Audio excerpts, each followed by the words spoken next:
샬롬 샬롬 샬롬 샬롬. 하나님 사랑합니다. 여러분 주 안에서 사랑합니다. 오늘 요한일서 3장 1절에서 24절까지 우리 함께 살펴봤습니다. 그의 계명을 지키는 자는 24절이죠. 주 안에 거하고 주는 그의 안에 거하시나니 우리에게 주신 성령으로 말미암아 그가 우리 안에 거하시는 줄 우리가 아느니라. By the Spirit He gave us. 우리에게 주신 성령으로 말미암아. 이런 내용입니다. 3장 전체 중요한 그 요절을 잠깐 보죠. 1절이죠. 하나님은 우리를 사랑하사 구원하시기 위하여 독생자로 아끼지 않으시고 십자가에 죽음으로 내어주심으로 할목제물이 되시죠. 요한복음 3장 16절이죠. 너무 잘 아는 말씀입니다. 하나님의 세상을 이처럼 사랑하사 독생자를 주셨으니 이는 그를 믿는 자마다 멸망하지 않고 영생을 얻게 하려 하십니다. 요한일서 4장 9절에서 11절에 하나님의 사랑이 우리에게 이렇게 나타난 바 되었으니 하나님의 자기의 독생자를 세상에 보내심은 그로 말미암아 우리를 살리려 하시니라. 하나님 우리를 사랑하사 우리 죄를 속하기 위하여 화목제물로 아들을 보내셨습니다. 이렇게 증거하고 있습니다. 3장 4절에 불법에 대해서 말하고 있죠. 하나님의 뜻, 곧 율법의 교훈대로 행하지 않는 것 바로 불법입니다. 4절에 보면 죄를 짓는 자마다 불법을 행하느니 죄는 불법이죠. 교훈대로 행하지 않는 것. 마태복음 7장 21절에서 23절에 내 아버지 뜻대로 행하는 자라야 들어가리라. 불법을 행하는 자들아 내게서 떠나가라. 마태복음 13장 41, 2절에도 불법을 행하는 자들을 가두어내어 풀무불에 던져 넣으리니 거두어내어 풀무불에 던져 넣으리니 거기서 울며 이를 갈게 되리라. 8절에 마귀의 일에 대해서 얘기하고 있죠. 죄를 짓는 자는 마귀에게 속하나니 마귀는 처음부터 범죄함이라. 하나님의 아들이 나타나신 것은 마귀의 일을 멸하려 하심이라. 이렇게 말씀하고 있습니다. 마귀는 미혹하는 영이죠. 에덴 동산에서부터 말씀을 미혹해서 있습니다. 특히 하나님의 백성을 사랑하지 못하게 합니다. 8절, 10절에 나타나 있죠. 계시록 20장 1절에서 3절에도 용을 잡으니 곧 옛뱀이요 마귀요 사탄이라 만국을 미혹하지 못하게. 계시록 12장 7, 9절에도 용인에 쫓긴 옛뱀 곧 마귀라고도 하고 사탄이라고도 하며 온 천하를 꿰는 자라. 이렇게 증거합니다. 가인같이 하지 말라 그러죠. 3장 12절에 보면 가인이 아벨을 죽였어요. 그죠? 왜 죽였어요? 의로움이 미워가지고 죽였습니다. 창세기 4장 7절에 내가 선을 행하면 어찌나 질투지 못하겠느냐. 선을 행하지 아니하면 죄가 문에 엎드러졌느니라. 잠언 15장 8절에도 악인의 제사는 야훼께서 미워하신다고 말씀합니다. 아우의 행위가 의롭기 때문이라고 하죠. 12절에 의로움이란 규례와 법도 하나님의 언약을 지키는 것을 말합니다. 신명기 6장 25절에 우리가 그 명령하신 대로 이 모든 명령을 삼가 지키면 그것이 곧 우리의 의로움이라. 로마서 2장 13절에 율법을 행하는 자라야 의롭다 하심을 얻으리라. 하나님 앞에서 담대함에 대해서 3장 21절에 사랑하는 자들아 만일 우리 마음이 우리를 책망하실 것이 없으면 하나님 앞에서 담대함을 얻는다고 합니다. 요한일서 4장 17, 18절에 사랑이 우리에게 온전히 이루어진 것을 우리로 심판날에 담대함을 가지려 하려 하느니 사랑 안에 두려움이 없고 온전한 사랑이 두려움을 내쫓는다. 이렇게 말하죠. 24절에 그의 계명을 지키는 자는 주 안에 거한다고 하죠. 오늘 마지막 절에 예수 그리스도의 이름을 믿고 서로 사랑하는 자는 주 안에 거하고 주께서도 그 안에 우리 안에 거합니다. 이거 잘 아는 말씀이죠. 사랑의 열매를 맺을 수 있게 해주시는 요한복음 포도장이죠. 15장 4, 5절에 내 안에 거하라. 가지가 포도나무에 붙어있지 아니하면 스스로 열매를 당연히 맺을 수 없죠. 그가 내 안에 내가 그 안에 거하면 사람이 열매를 많이 맺습니다. 그 열매는 기도의 응답, 그죠? 또한 심판날에 담대할 수 있다. 요한복음 15장 7절에 너희가 내 안에 거하고 내 말이 너희 안에 거하면 무엇이든지 원하는 대로 구하라. 그리하면 이루리라. 요한일서 2장 28절에 자녀들아 이제 그의 안에 거하라. 이는 주께서 나타나신 바 되면 그가 강림하실 때 우리로 담대함을 얻어 그 앞에서 부끄럽지 않게 하려 함이라. 또한 정죄함이 없습니다. 로마서 8장 1절에 이제 그리스도 예수 안에 있는 자에게는 결코 정죄함이 없나니. 이런 열매들이 맺히죠. 사랑의 열매, 기도의 응답, 사랑의 열매, 심판날의 담대함 또한 정죄함을 안 받게 된다. 이렇게 말씀합니다. 그 요한일서 3장은 사랑의 장이다. 이렇게 얘기해도 과언이 아닙니다. 사귐에 대한 1장과 2장의 내용과는 달리 3장에서는 그리스도의 화목제물로 말미암아 하나님의 자녀가 된 성도들에 대하여 구체적으로 화목제물 예수 그리스도이시죠. 무엇으로? 사랑으로 우리를 자신의 생명을 주시고 우리의 그 구원을 이루신, 죄를 사하신 그런 부분입니다. 하나님께서 난 자를 특별히 강조합니다. 우리가 하나님의 자녀됨에 대해서 언급되어 있죠. 하나님의 자녀들의 행함과 진실함으로 뭐 해야 된다? 다른 사람들을 또한 사랑해야 된다. 예수께 우리가 사랑을 받았으니, 생명을 주면서 우리를 사랑했으니 우리 또한 그 사랑을 이웃에게 나눠야 되겠죠. 하나님의 자녀인 성도들, 하나님의 자녀에 대해서 말씀합니다.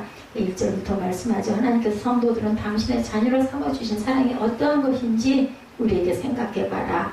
성도들은 하나님의 사랑의 결과로 그분의 자녀로 일컬음을 얻게 되었고, 그것이 증거되어 있는 부분이 바로 3장 1절에서 3절까지의 내용입니다. 소망 중에 사는 성도들이 주님의 성결하심을 부모하다 자신을 어떻게 해야 된다? 깨끗하게 해야 된다 하죠.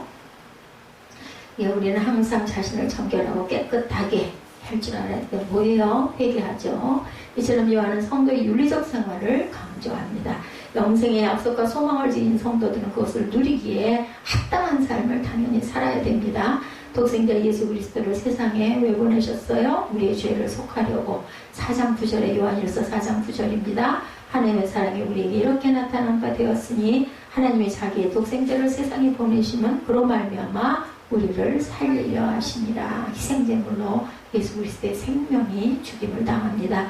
성도는 주와 함께 영광 중에 나타난다. 골로새서 3장 4절입니다. 우리 생명이신 그리스도께서 나타나실 그때 너희도 그와 함께 영광 중에 나타나리라. 우리도 분명히 나타날 것이라고 말씀하죠. 죄 없으신 그리스도에 대해서 5절에 말하죠. 그가 우리 죄를 없애려고 나타나신 것을 너희가 아느니 그에게는 죄가 없느니라. 사도 요한은 죄를 불법이라고 규정하고 이어서 그리스도께서 우리 죄를 없이 하려고 나타나셨는데 그는 죄가 없으신 분이다. 5절에 이렇게 말씀합니다. 예수님은 인류의 의지를 대신 지시기 위해서 하나님께서 인간의 몸을 이루시고 이 세상에 오신 분입니다. 우리의 모든 죄를 대신 지시기 위해서. 예수님은 결코 위대한 성인이나 사상가나 정치가 등으로 생각되어져서는 절대로 안 됩니다. 그분은 우리의 죄를 위한 무하신 구세주, 우리를 구속하신 주님이시죠. 예수님은 정확히 알려고 하고 바른 믿음의 대상으로 우리가 인식되어야 한다. 예수님은 단순히 우리 죄악을 없애주는 것으로 그의 사역을 마치지 않으시고 성령을 통해 우리 안에 새로운 성품, 새 사람을 창조하시고 지금도 우리 안에 내재해 계십니다. 세상 죄를 지고 가는 하나님의 어린 양 예수에 대해서 사도 요한이 증거하죠. 요한복음 1장 29절에 이튿날 요한이 예수께서 자기에게 나오심을 보고 이르되 보라 세상 죄를 지고 가는 하나님의 어린 양이로다. 예수의 피가 우리를 모든 죄에서 깨끗하게 하신다. 요한일서 1장 7절입니다. 그가 증언하러 왔으니 곧 빛에 대하여 증언하고 모든 사람이 자기로 말미암아 믿게 하려 함이라. 범죄자는 마귀의 자녀라고 그러죠. 6절에 보면 그 안에 거하는 자마다 범죄하지 아니하나니 범죄하는 자마다 그를 보지도 못하였고 그를 알지도 못하느니라. 마귀의 자녀들은 알지도 못하고 보지도 못해요. 아무리 전도를 해도 교회를 아무리 나온다 해도 나와서 하나님을 만나지를 못합니다. 결국은 주님은 구세주일 뿐만 아니라 불의와 악에 대한 무서운 심판주도 되시는 분이시다.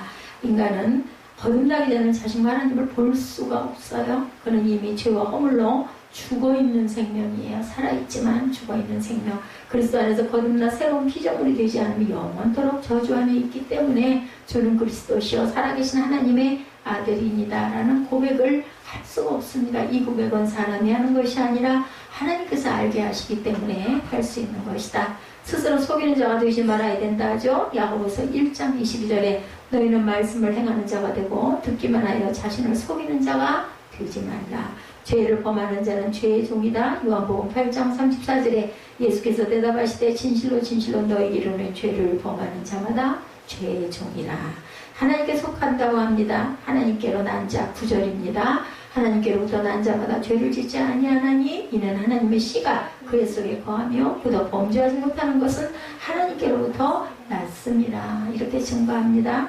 예, 그 이유는 하나님의 씨가 그의 속에 거하시기 때문이다. 요한은 그의 서신 전체를 통해서 하나님께로부터 난 참 성도의 특징을 이렇게 열거하고 있습니다. 성도들은 소극적으로 고의적인 죄를 범할 수 없는 본성을 지녔고 한 발 더 나가서 적극적으로 의를 행하는 특성을 지닌 것으로 증거하고 있죠. 7절에 보면 자녀들아 아무도 너희를 미혹하지 못하게 하라. 의를 행하는 자는 그의 의로우신과 같이 의롭다. 죄를 짓는 자는 마귀에게 속하나니 마귀는 처음부터 범죄함이라. 하나님의 아들이 나타나니 그것은 마귀의 일을 멸하려 하심이라. 예, 답이 나와 있습니다. 소극적이고 고의적인 죄를 범할 수 없는 본성을 성도들은 지녔습니다. 또한 한 발 더 나아가 적극적으로 의를 행하는 특성을 지닌 것으로 사도 요한은 이렇게 증거합니다. 하나님께로서 난 성도들은 의를 행한다. 요한일서 2장 29절이죠. 아들을 부인하는 자에게는 또한 아버지가 없으되 아들을 시인하는 자에게는 아버지가 있느니라.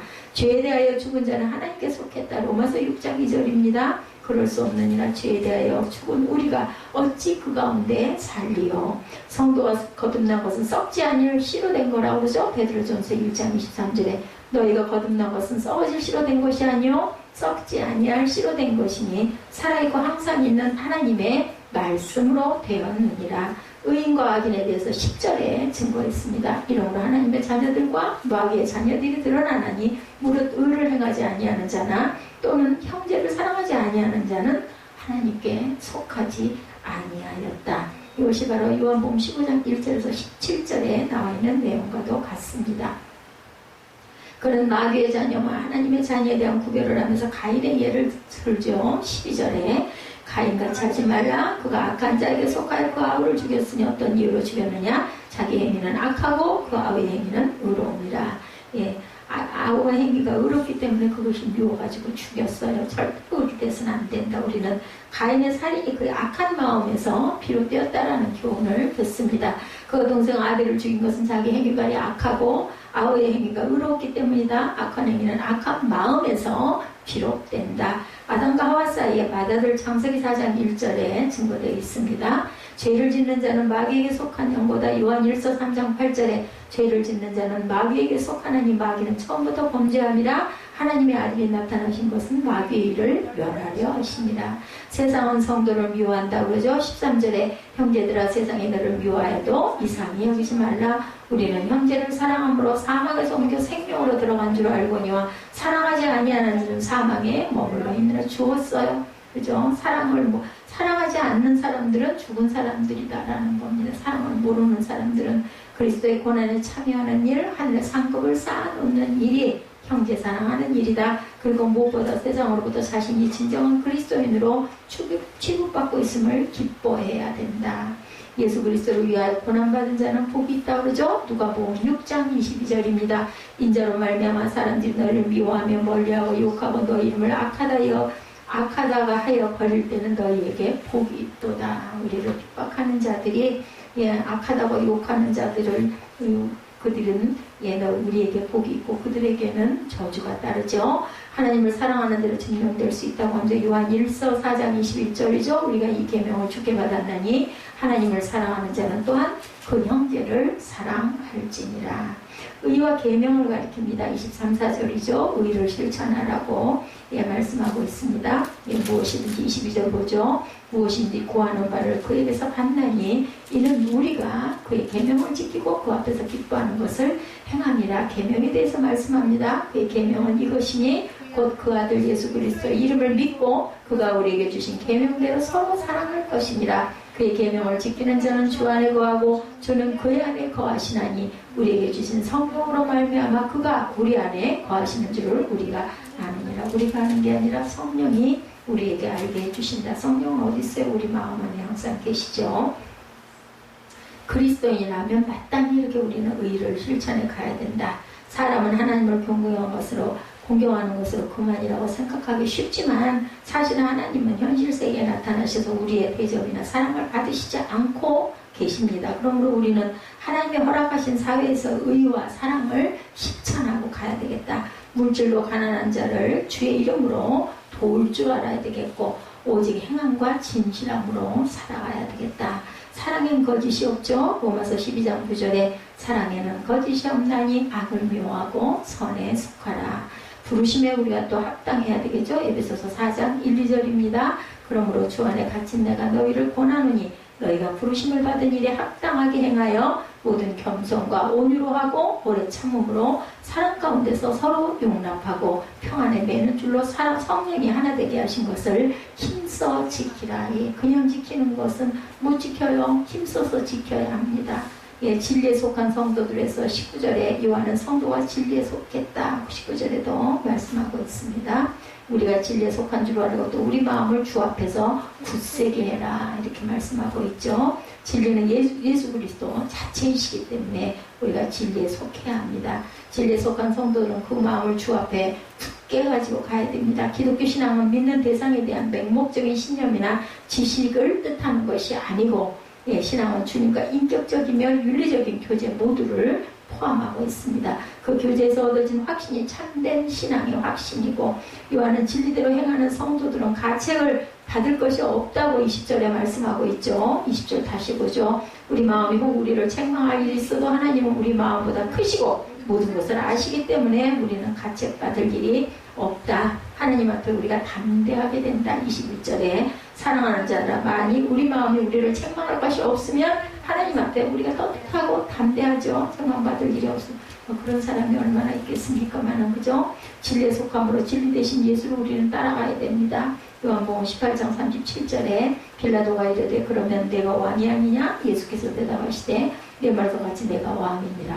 이렇게 증거합니다. 내가 이를 위하여 태어났으며 이를 위하여 세상에 왔나니 진리에 대하여 증언하려 함이로다. 우리 진리에 속한 자는 내 음성을 듣느니라 하신대. 우리가 하나님 말씀을 듣고 즐거워하는 것은 우리가 하나님의 음성을 들을 줄 알기 때문에 진리에 속한 자입니다. 확신 속에 거했던 바울이죠. 디모데후서 1장 12절입니다. 이로 말미암아 내가 또 이 고난을 받되 부끄러워하지 아니하면 내가 믿는 자를 내가 알고 또한 내가 의탁한 것을 그날까지 그가 능히 지키실 줄을 확신합니다. 이렇게 말씀하고 있습니다. 그래서 우리가 계명을 지킨다라는 것은 그리스도의 모든 계명을 지키면 그분 안에 내가 거하고 그리스도께서 우리 안에 거하고 계신 것이다.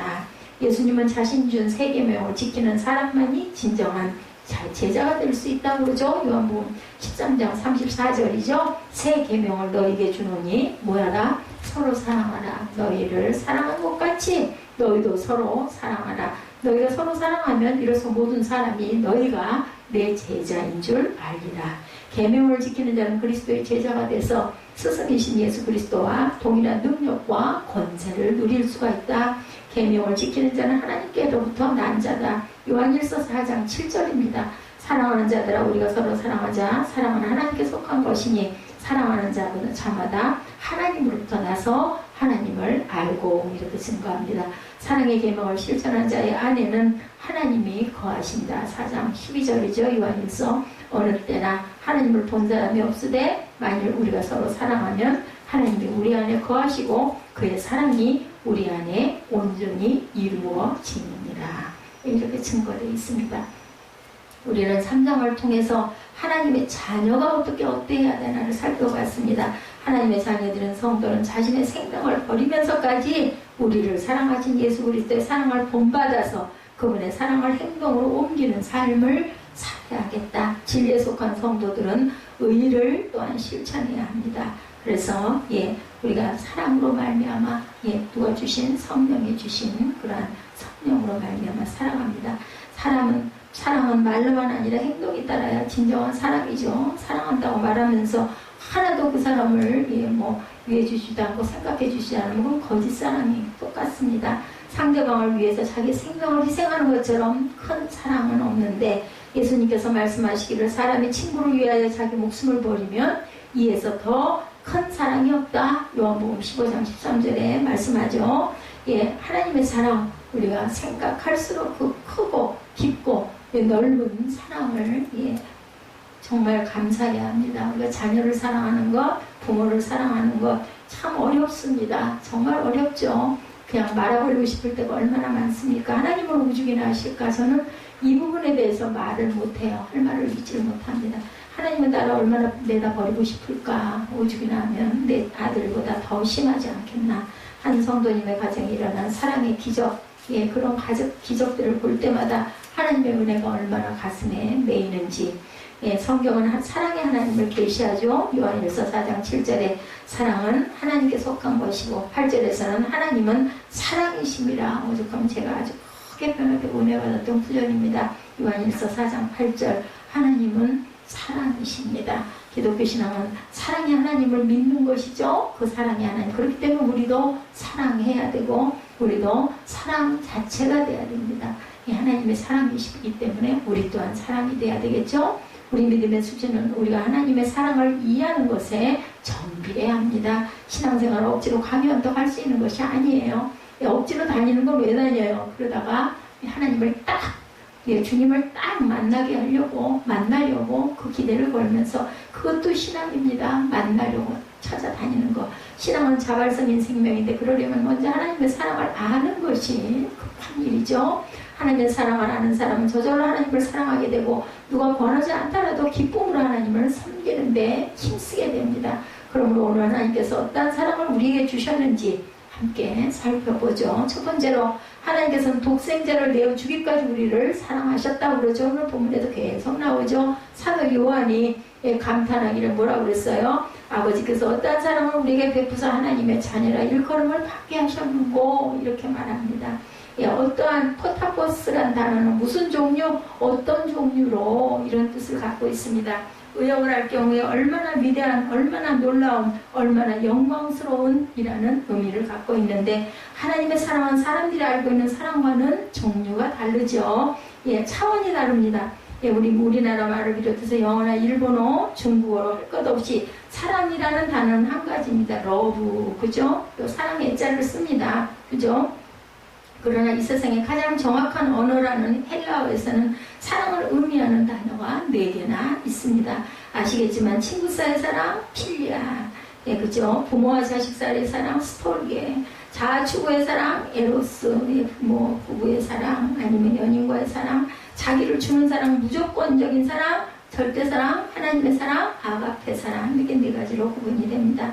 하나님의 사랑이죠. 아가페. 로마서 5장에 이르기를 우리가 아직 죄인 되었을 때 그리스도께서 우리를 위하여 죽으심으로 하나님께서 우리에 대한 자기의 사랑을 확증하였다. 로마서 5장 8절이죠. 또한 우리가 원수 되었을 때 그의 아들의 죽으심으로 말미암아 하나님과 화목하게 되었다. 10절에서도 이렇게 증거하고 있습니다. 하나님께서 우리에게 아직 죄인 되었고 하나님의 원수 되어 살 때 그때 우리를 구원하시려고 독생자를 보내시고 십자가 고난을 당하십니다. 우리가 하나님을 알지도 못하고 죄를 물마시듯 짓고 살 때 그때 하나님께서 우리의 죄값으로 주님 심판으로 그 아들이 죄 있는 육신의 모양으로 세상에 태어나게 하셨죠. 우리 인생들의 모든 죄를 그에게 지워서 대속의 죽음을 당하게 합니다. 구약에 어땠어요? 짐승들에게 전가하죠. 그 죄를. 그래서 머리를 붙들고 안수하고, 이제 하나는 죽여서 피를 뿌리고 하나는 영문 밖으로 내보냅니다. 그러면은 뛰어나가가지고 어떤 이리에게 먹혀 죽든 찢겨 죽든 그렇게 해서 죽습니다. 이렇게 해서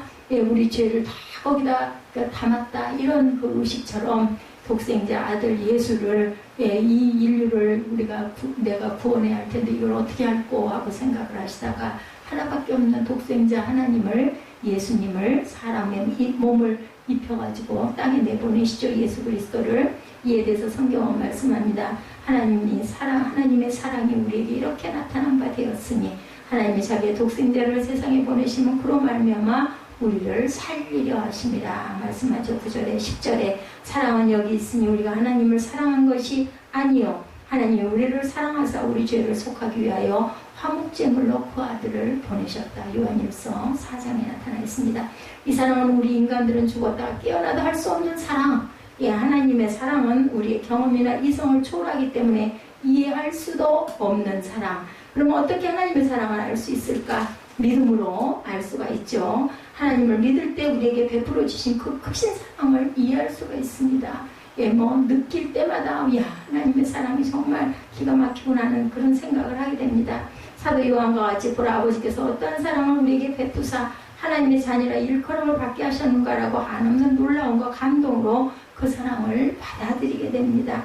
하나님의 사랑을 알려면 믿음이 있어야 되죠. 믿음은 하나님의 사랑을 이해하는 열쇠와 같습니다.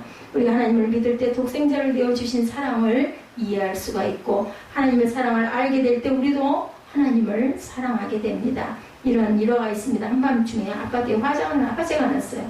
잠에서 깨나 엄마가 갓난아이를 구하기 위해서 이불에서 싸서 안고 불길을 헤치면서 뛰어나옵니다.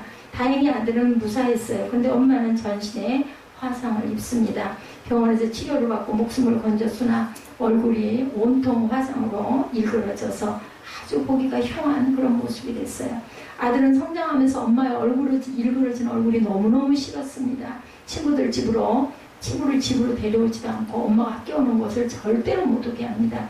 세월이 흘러서 아들이 대학생이 됩니다.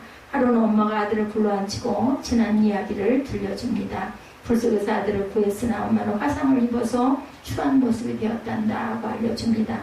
눈물이 아들의 뒷뺨을 펴고 흘러내리고 아들은 엄마를 붙들고 통곡을 합니다. 진작 말해주지 그랬느냐고. 그랬으면 엄마를 부끄러워하지 않았을 텐데 이렇게 얘기했다고 그래요. 엄마가 아들에게 그 사실을 숨겨온 것은 아들의 마음에 부담을 갖지 않게 하려고 밝게 잘 자라라고 감춘 거죠. 그런 일은 철이 들어야 이해할 수 있기 때문에, 이해할 나이가 되었기 때문에 내용을 얘기해 준 겁니다.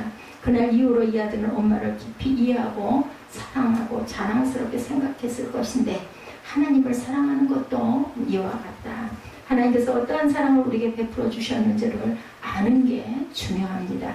하나님을 섬기는 것이 나에게 기쁘고 즐거운 일인가, 무거운 짐에 되고 있지는 않은지 이 시간 우리가 한번 자문자답해 보시기 바랍니다. 요한일서 5장 3절에 이르기를 하나님을 사랑하는 것은 이것이니 우리가 그의 계명들을 지키는 것이라. 그의 계명들은 무거운 것이 아니로다. 만약에 우리가 하나님을 사랑하는 것이 무겁다면 아직 내가 하나님의 사랑을 그 깊이를 그 젊은 대학생 된 아들처럼 다 알지 못하는 그 시절이 아닐까라고 생각을 해봐야 합니다. 하나님을 사랑하며 계명들을 기쁨으로 순종합니다. 하나님을 사랑하기 때문에 계명들이 조금도 무거운 짐처럼 생각되지가 않고 당연히 지키게 되죠. 그러나 하나님을 사랑하지 않으면 계명이 무거운 짐이 됩니다. 불레가 됩니다. 하나님을 섬기는 것이 부담스럽게 생각이 되죠. 하나님의 사랑을 깊이 이해하기를 원한다면 겸손히 하나님 앞에 엎드려 나에게 믿음을 더하시고 마음의 눈을 밝혀주시고 하나님의 사랑을 깨달아 알 수 있게 해달라고 기도하면 바로 알게 해주십니다. 그럴 때 성령께서 우리 마음을 열어서 독생자 예수 그리스도를 보내주신 하나님의 사랑을 알게 해주십니다. 두 번째로 하나님께서는 우리를 자녀로 삼아주시기로 사랑하셨죠. 끝까지. 세상의 가장 친밀한 관계는 부모와 자녀의 관계입니다. 예수께서 들려주신 창자의 그 탕자의 비유에서 주인공은 둘째 아들이 아니라 아버지였었죠. 그죠? 이 비유는 하나님의 사랑을 말해주기 위한 것이었습니다. 이 아들은 아버지를 졸라 자기 몫의 재산 상속을 아버지 살아계실 때 미리 받죠. 그는 그 돈을 갖고 먼 나라로 떠나서 어떻게 했어요? 다 탕진해서 없애버립니다. 허랑방탕한 생활을 하다 보니까 빈손이 됩니다. 그래서 그 나라에 큰 흉년이 들어서 먹을 게 없어요. 굶어 죽게 생겼어. 어떤 사람이 집에 가서 도구살이를 하게 되는데 주인은 그 농장으로 보며 돼지를 치게 했습니다. 그리고 먹는 쥐엄나무 열매도 배불리 먹을 수가 없게 되자 정신이 든 아들이 아버지 집에는 양식이 많아서 그 많은 일꾼을 먹고도 남는데 나는 여기서 굶어 죽게 되었구나. 차라리 아버지에게 돌아가서 죄를 지었습니다. 그리고 사죄를 하고 아버지 일꾼으로, 아들 자격이 없습니다. 일꾼으로라도 써주십시오 하고 사죄를 해야 되겠다. 그리고 아버지를 찾아갑니다. 아버지는 멀리서 아들을 보고 동구 밖에서부터 뛰어와가지고 아들 목을 끌어안고 울죠. 그리고 아들이 얘기합니다. 저는 하루가 아버지께 죄를 지었으니 감히 아버지의 아들이라고 할 자격이 없습니다. 했지만 아버지는 하인들을 불러서 어서 제일 좋은 옷을 꺼내 입히고 갓질을 띄우고 새신을 신겨 주어라. 그리고 살찐 송아지를 끌어내 잡아라. 우리가 먹고 즐기자. 내 아들은 죽었다가 다시 살아났으며 내가 잃었다가 다시 얻었노라. 그게 바로 구속의 십자가 사건, 예수 그리스도와 저와 여러분과의 관계입니다. 이 세상에 이 비유에 나오는 아버지와 같은 아버지가 과연 얼마나 될까? 이 아버지는 다름 아닌 하나님, 예수 그리스도시죠. 그리고 이 아들은 하나님을 떠나 범죄한 우리 인생들입니다. 아버지 집을 떠난 아들의 삶이 비참하게 되었듯이 하나님을 떠난 인생들 역시 마귀의 종이 되어 비참할 수밖에 없죠. 그러나 아들이 뉘우치고 돌아왔을 때 아버지가 모든 것을 불문에 붙여주고 죄를 용서해주고 환대해주는 내용입니다. 아버지의 재산을 창기와 함께 낭비한 아들이 면목이 없어서 이제 너는 품꾼으로 살겠습니다 해도 아버지는 그에게 아들의 지위를 회복시켜 주십니다. 손에 가락지를 끼워준 것이 이를 의미하죠. 이제 하나님께서는 죄인들이 회개하고 돌아올 때 모든 죄를 사하시고 파격적인 은혜를 베풀어서 자녀 삼아주십니다. 많은 국민이 힘들어하는 요즘, 그죠? 교육부 고위공무원이 경향신문 기자들과 술 마시는 자리에서 우리나라도 신분제를 제도화해야 되고 민중은 개돼지로 보이고 먹고 살기만 해주면 된다, 이런 말을 한 그런 그 내용이 있었다고 합니다. 민중은 국민의 99%를 의미하죠. 1%가 그죠? 이끌어 나가는 지도자리입니다. 국민이 낸 세금으로 월급을 받는 고위공무원이 국민을 존중하지는 못하고 99%를 돼지나 개처럼 생각한다는 건 기가 막힌 일입니다. 그 사람은 자기는 1%에 속하기 위해서 노력하는 사람이다, 이런 뜻이겠죠. 물론 그의 생각이 우리 사회의 지도층의 견해를 드러낸 것이라고 볼 수 없는 줄 알지만 굉장히 씁쓸하죠. 헌법 제11조를 보면 모든 국민은 법 앞에 평등하다, 이렇게 선언되어 있습니다.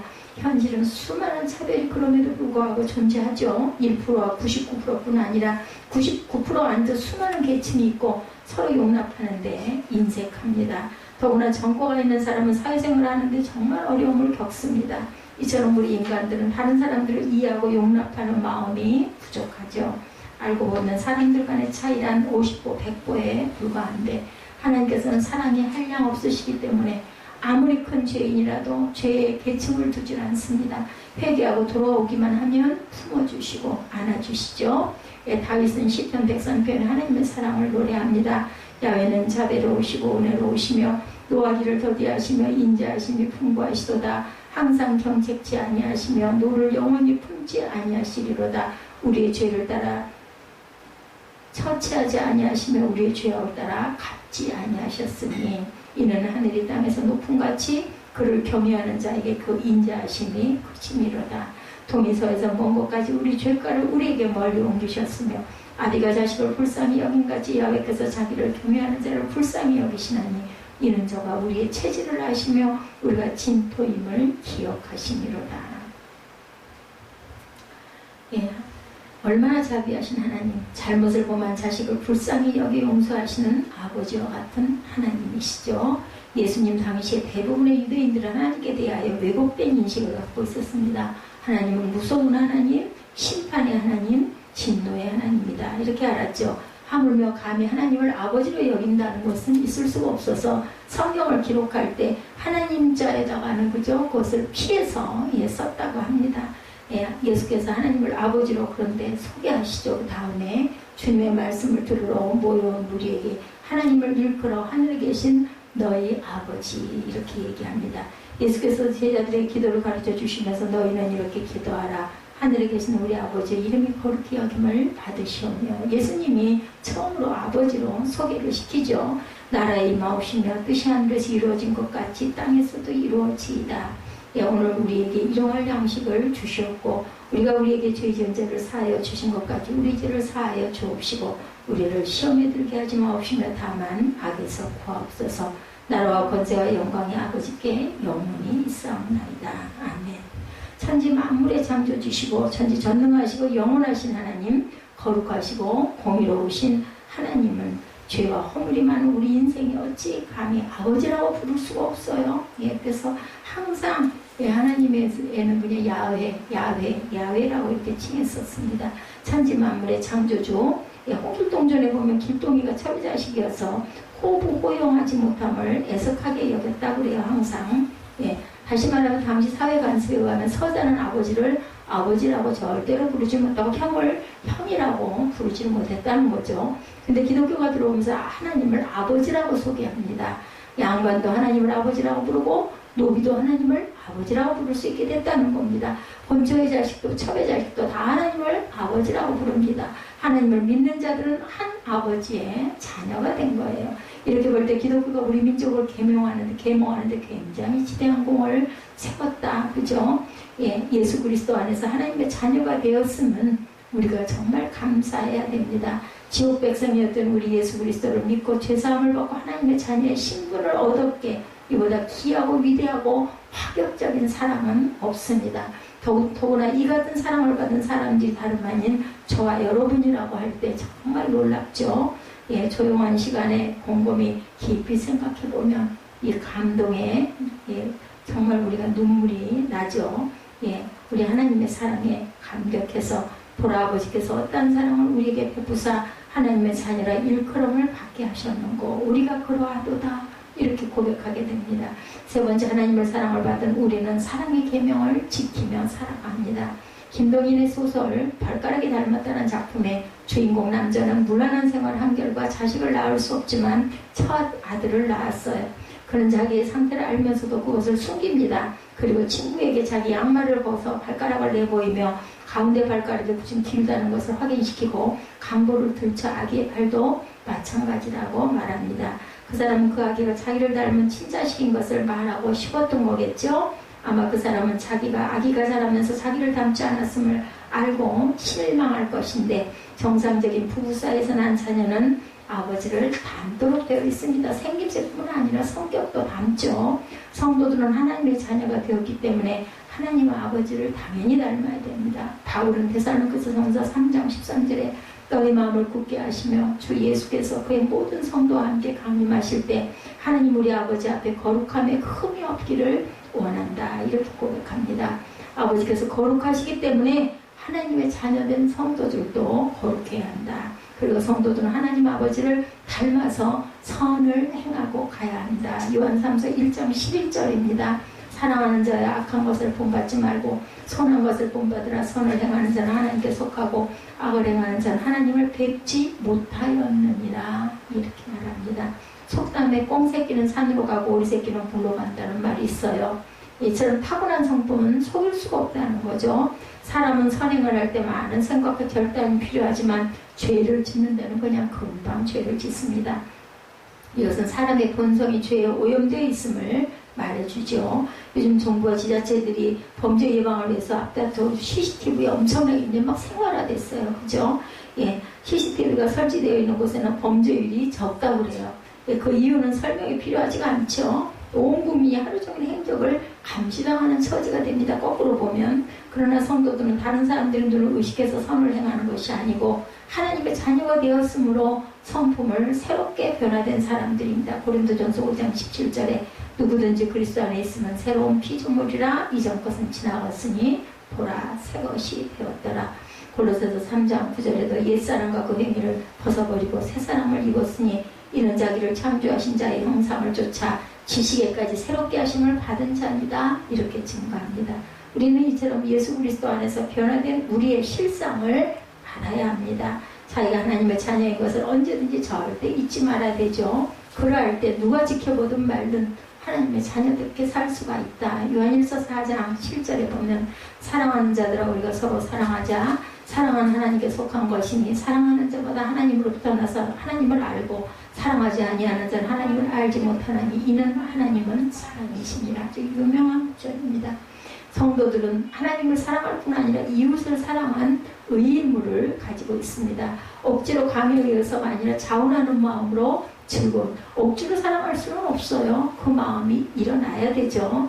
그래서 우리가 하나님께 속한 하나님의 자녀이면 사랑할 수가 있다. 이제 우리는 옛사람을 벗어버리고 새사람을 입었어요. 세상 사람들은 불가능하겠지만 성도들은 선을 행하고 사랑을 실천할 수가 있습니다. 성령의 인도하심을 순종한다면 얼마든지 가능하다. 너희 몸은 너희가 하나님께로 받은 바 너희 가운데 계신 성령의 전인 줄 알지 못하느냐. 너희는 너희 자신의 것이 아니라 값으로 산 것이 되었으니 그런즉 너희 몸으로 하나님께 영광을 돌리다. 고린도전서 6장 말씀이죠. 우리가 성령의 지시를 순종하기만 하면 얼마든지 하나님의 자녀답게 살아갈 수가 있다. 고린도전서 6장 19절 20절 말씀입니다. 하나님께서 그 자녀된 우리에게 원하시는 것 가운데 첫 번째 사랑을 실천하는 것, 사랑하는 자들 하나님이 같이 우리를 사랑하셨은즉 우리도 서로 사랑하는 것이 마땅하니라. 11절이죠. 어느 때는 하나님을 본 사람이 없으되 만일 우리가 서로 사랑하면 하나님이 우리 안에 거하시고 그의 사랑이 우리 안에 온전히 이루시니라. 예, 요한일서 4장에도 그대로 나타나 있습니다. 우리가 이웃사랑을 실천할 때 사람들은 우리가 믿는 하나님을 알고 싶어합니다. 하나님이 어떤 분이신지 궁금해하고 저절로 전도의 문이 열리게 됩니다. 예, 하나님께서 우리에게 베풀어 주신 사랑은 우리의 경험과 이해를 초월하는 놀랍고 위대한 사랑입니다. 그 사랑은 하나님과 원수된 자들을 구원하시려고 독생자를 희생하신 무조건적인 사랑이고 절대적인 사랑. 우리는 이 같은 사랑을 받을 만한 공로나 자격이 없어요. 하나님께서 일방적으로 우리에게 사랑을 어떻게 해주셨다? 부음바 되었다 말씀하죠. 그래서 우리는 예수 그리스도 안에서 죄성과 하나님의 자녀의 자격을 얻었습니다. 영생과 천국을 누릴 주권을 주셨습니다. 이 죄, 이전에 지은 죄 가운데 살던 때처럼 사랑을 알지 못하는 사람이 아니라 사랑이 뭔지 알고 실천하게 해주셨습니다. 그런즉 하나님의 자녀로 마음을 다하고 힘을 다하고 정성을 다하고 하나님을 사랑하고 이웃에게 사랑을 베풀어야 되겠다. 보라, 아버지께서 어떤 사랑을 우리에게 베푸사 하나님의 자녀라 일컬음을 받게 하셨는가? 우리도 그러하도다. 사도 요한은 이 감격 어린 고백이 저와 성도들의 입술을 통해서 간증되기를 주 이름으로 축원합니다. 제가 새벽 예배에 굉장히 은혜를 받은 구절이 있어서 전합니다. 스펄전 목사님의 간증이에요. 내 마음은 잡초가 우거진 땅 같았다. 그러나 어느 날 위대하신 농부이신 하나님의 내 마음속에 오셔서 이 굳은 땅을 갈아엎어 주셨다. 이 위대하신 농부는 내 마음밭을 갈 때 10마리의 검은 말을 사용하셨다. 그리고 하나님이 사용한 쟁기는 몹시 날카로운 것이었다. 하나님은 이 쟁기로 나의 마음 밭을 깊숙이 갈아내셨다. 10마리의 말은 십계명이고 쟁기는 하나님의 의이다. 내 심령이 쪼개질 때 나는 저주 속에 있고 지옥에 갈 수밖에 없고 가망이 없고 길 잃음 고하고 영원한 멸망밖에 없다는 슬픔과 자책과 절망을 느꼈다. 그러나 하나님은 닭가리 뒤에 씨 뿌리기를 시작하셨다. 그때 비로소 나는 하나님이 내 마음밭을 쪼개고 깊숙이 가신 것을, 내가 복음이 필요하다는 것을 착착하게 느끼게 하려는 준비였음을 알게 되었다. 나는 기쁨으로 구원의 복음을 받아들이게 되었다. 이렇게 고백했다고 합니다. 우리 잡초를 제거하기 위해서 우리 마음밭을 갈아엎는 뒤없는 고통을 우리가 느끼게도 됩니다. 때로는 그래야 구원의 기쁨을 체험할 수 있기 때문이죠. 고통 끝나고 나면 비온 뒤에 개했을 때 얼마나 하늘이 파랗습니까? 그죠? 많은 사람들은 구원의 기쁨을 느껴봐도 세월이 지나면 희미해집니다. 구원의 기쁨을 머리로는 이해하지만 가슴으로는 느끼지 못하죠. 그래서 시편 56편 12절에 다윗은 주의 구원의 즐거움을 내게 회복시켜 주시고 자원하는 심령을 주사 나를 붙드소서, 이렇게 고백하기도 했습니다. 우리의 영적 상태, 구원의 즐거움, 구원의 기쁨을 느끼시는 우리는 하나님의 사랑이 우리 마음에 부음받으신 그런 사랑을 기억하시는 저와 여러분 되셔서 항상 성령께 의지하고 기도하고 주님의 거룩을 닮아내는, 그리고 주님의 성품을 본받아가는 하나님은 사랑이시기 때문이죠. 저와 여러분 되시기를 주님의 이름으로 축복합니다.